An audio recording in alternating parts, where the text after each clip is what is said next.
Hi hello నమస్తే అస్సలం వలైకుం welcome back to my channel Salma vlogs. ఈరోజు మీకు సొరకాయ సూప్ ఎలా చేసుకోవాలో నేను చూపిస్తాను, వచ్చేయండి. సొరకాయ అని మాత్రం అనుకోకండి, సొరకాయ వల్ల చాలా ఉపయోగాలు ఉన్నాయి. సో ఈ సొరకాయ సూప్ నైట్ డిన్నర్ స్కిప్ చేసి తాగితే గనక వెయిట్ లాస్ అనేది బాగా జరుగుతుంది. దానికి కావాల్సిన ఇంగ్రీడియంట్స్ ప్రిపరేషన్ ఎలా చేసుకోవాలో చూసేద్దాం, వచ్చేయండి. చిన్న ఉల్లిపాయ తీసుకొని సన్నగా ముక్కలు చేసుకోవాలి. అలాగే సొరకాయ ముక్కలు కూడా తీసుకోవాలి. నేను ఇక్కడ టమాటా, చిన్న మీడియం సైజ్ టమాటాను కూడా తీసుకున్నాను. అలాగే కొంచెం కొత్తిమీర కూడా తీసుకున్నాను. ముందుగా గ్యాస్ ఆన్ చేసి కడాయి పెట్టుకుని దాంట్లో మనం సన్నగా కట్ చేసుకున్న ఆనియన్స్ వేసుకోవాలి.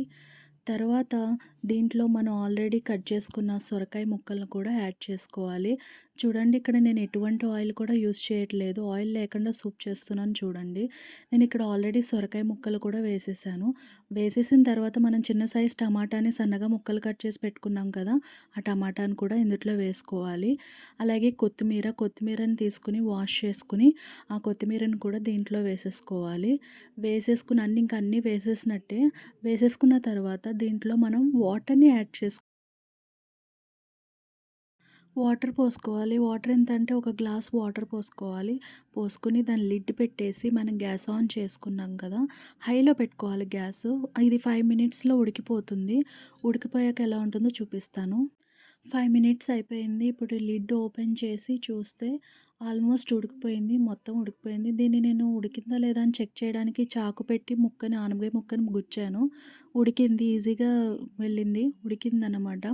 ఇప్పుడు దీన్ని ఏం చేయాలంటే స్టవ్ ఆఫ్ చేసేసుకుని కొంతసేపు చల్లారనివ్వాలి. చల్లారిన తర్వాత దీన్నంతటిని కూడా మనం ఒక మిక్సీ జార్లోకి తీసుకోవాలి.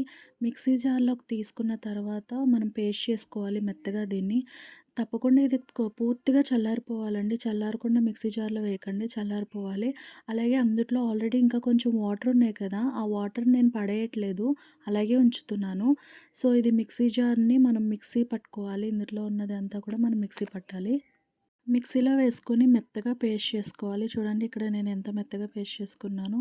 ఈ పేస్ట్ని ఏం చేయాలంటే మనం ఆల్రెడీ వాటర్ని బౌల్లో పెట్టాం కదా, ఆ బౌల్లో వాటర్లోకి ఈ పేస్ట్ని వేసేసి మిక్స్ చేసుకోవాలన్నమాట. చూడండి, మీకు పలుచదనం ఎంతవరకు సరిపోతుందో దాన్ని బట్టి మీరు వాటర్ యాడ్ చేసుకోవచ్చు. నాకు కొంచెం ఇంకా పలుచగా కావాలనిపించింది. సో ఆ మిక్సీలోనే కొంచెం వాటర్ వేసుకుని ఆ వాటర్ అంతటిని కూడా నేను ఆ బౌల్లో వేసేసి మిక్స్ చేస్తున్నాను అనమాట. ఇక్కడ నేను ఎటువంటి ఆయిల్ని నేను యూజ్ చేయలేదు, ఎటువంటి మసాలాస్ని కానీ ఏమి కూడా నేను యూజ్ చేయలేదు. సో అందుకే దీన్ని వెయిట్ లాస్ సూప్ అని కూడా అంటున్నాను అనమాట. సో ఇప్పుడు దీన్ని ఏం చేస్తామంటే గ్యాస్ హైలో పెట్టుకుని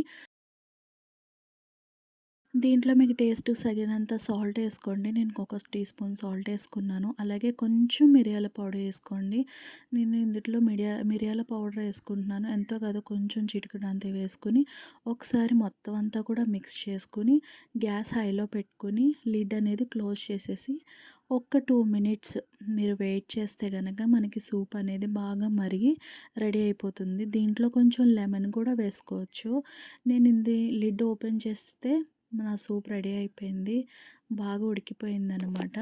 దీన్ని ఒక్కసారి నేను ఏం చేస్తున్నానంటే మిక్స్ చేసుకున్నాను. ఒకసారి బాగా మిక్స్ చేసుకున్నాను. బాగా మిక్స్ చేసుకున్న తర్వాత దీన్ని కొంచెం నేను టేస్ట్ చూస్తున్నాను అనమాట. అంటే ఉప్పు అన్నీ సరిపోయినాయా లేదా అనేసి టేస్ట్ చూశాను. చాలా చాలా బాగా వచ్చింది, అన్నీ సరిపోయినాయి. సొరకాయ సూపు టేస్ట్ ఉండదు ఏదో అనుకుంటారు, కానీ చాలా టేస్టీగా ఉంటుంది ఈ సూపు. ఇందులో కొత్తిమీర, టమాటా ఇవన్నీ వేస్తాం కదా, కొంచెం ట్యాంగీగా చాలా బాగుంటుంది. సూప్ అయితే మాత్రం చాలా యమ్మీగా ఉంటుంది. ఫైనల్గా సూప్ రెడీ అయిపోయింది. దీన్ని సర్వింగ్ బౌల్లోకి తీసుకుంటున్నాను. ఇందులో ఎటువంటి ఆయిల్ నేను యూజ్ చేయలేదు. సో అందువల్ల దీన్ని వెయిట్ లాస్ సూప్ అనేసి అంటున్నాం. నైట్ టైం డిన్నర్కి బదులుగా ఈ సూప్ అనేది ఒక కప్పు మనం తీసుకుంటే కనుక మంచి వెయిట్ లాస్ రిజల్ట్స్ అనేవి వస్తాయన్నమాట. అలాగే ఎక్కువ తీసుకోక్కర్లేదు, ఒక కప్ తీసుకుంటే చాలు, చాలా హెవీగా అనిపిస్తుంది. నేను ఇక్కడ కొత్తిమీరతో గార్నిష్ చేస్తున్నాను. ఒకవేళ ఈ సూప్ని ఇలా తినలేకపోతే గనక దీంట్లో కొంచెం మీరు కారబూందీ అంటారు కదా, ఆ కారబూందీని వేసుకుని టేస్ట్ చేస్తే గనక చాలా టేస్టీగా ఉంటుంది, చాలా యమ్మీగా కూడా ఉంటుంది. అంతేనండి ఈ రెసిపీ. లైక్ చేయండి, షేర్ చేయండి, సబ్స్క్రైబ్ చేయండి.